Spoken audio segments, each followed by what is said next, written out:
8 नवंबर 2016 याद होगा आपको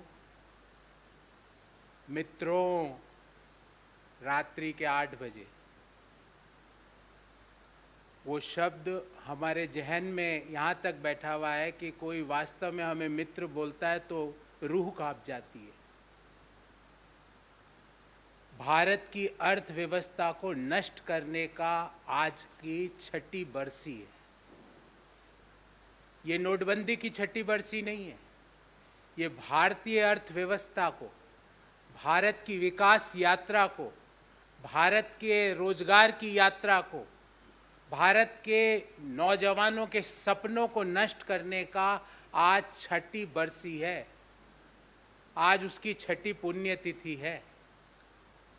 और पिछले 6 साल में जब से नोटबंदी हुई उसके बाद 50-100 दिनों के बाद सरकार ने इसका नाम तक नहीं लिया है, पर उसका दुष्परिणाम आज तक हम भुगत रहे हैं। पूरा डाटा लेके आया हूं, एक एक आंकड़े पे बात करूंगा और फिर हमारे कुछ प्रश्न हैं जो महामहिम प्रधानमंत्री जी और वित्त मंत्री जी तो कोई बात नहीं, अब उनको पता ही नहीं क्या हो तो कहती मैं तो नोट प्रयोग में ही नहीं लाती, कोई और ही मेरे लिए नोट खर्च करते हैं इसलिए मुझे नहीं पता।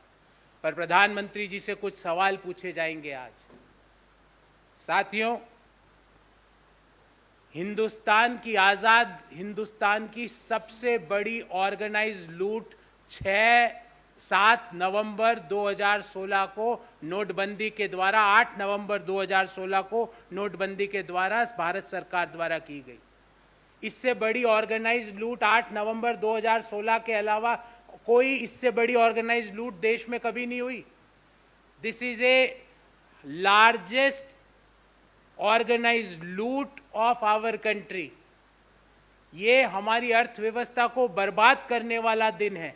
जैसे 1991 का एक दिन था जब डॉक्टर मनमोहन सिंह ने संसद में खड़े होकर लिबरलाइजेशन, प्राइवेटाइजेशन, ग्लोबलाइजेशन की बात करी थी। उस दिन को भारतीय अर्थव्यवस्था में एक सुनहरे अक्षर में देखा जाता है, जिससे पूरी अर्थव्यवस्था बदल गई, नई मिडिल क्लास का जन्म हुआ।